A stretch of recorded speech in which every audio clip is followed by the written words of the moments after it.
أول حاجة عندنا fluency and coherence، تاني حاجة lexical resource، تالت حاجة grammatical range and accuracy، رابع حاجة اللي هي ايه pronunciation. أول حاجة fluency and coherence يعني ايه؟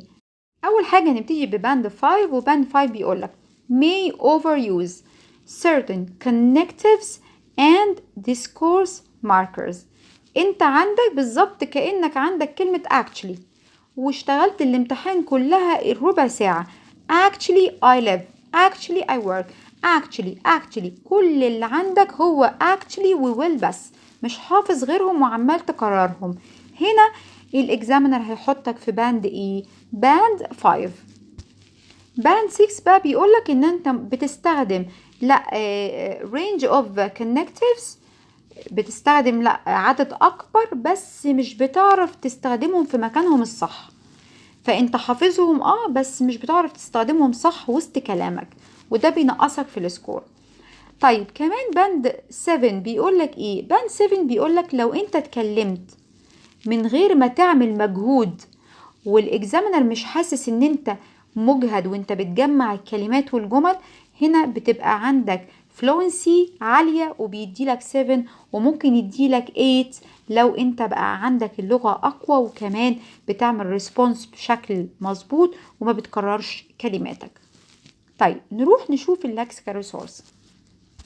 اهم حاجة في اللكسيكال ريسورس هي الكلمات والكوهيسيف ديفايسز اللي هي discourse markers، لغة الحوار، ازاي بربط الحوار بتاعي، ازاي بكلم الاكزامينر، لان انت مفروض توجه كلام للاكزامينر، هو مش هيرد عليك بس انت بتحسسه ان انت بتتكلم مع شخص قدامك، فبتقول له you know I can say that you'll be surprised when I tell you that surprisingly.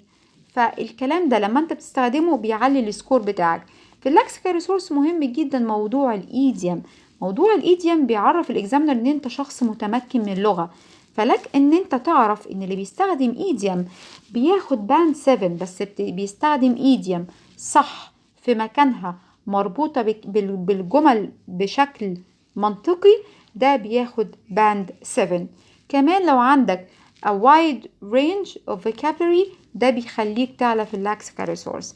طب الجراماتيكال رينج and accuracy، في الجرامر كل ما استخدمت different types of structures، استخدمت complex sentence و compound و simple، كمان عندك variety of verb tenses، بتستخدم present و future و perfect و simple و continuous، كل الحاجات دي بترفع معاك في الجرامر.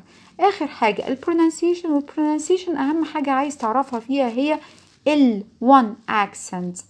avoid L1 accent اللي هي الاكسنت بتاعت اللغة الام. كل شخص عنده لغة بتأثر شوية نوعا ما على الانجليش لما بيجي يتكلموا، فكل ما كان انت بعيد عن اللغة الام في الاكسنت وانت بتتكلم انجليش ده بيعلي السكور بتاعك.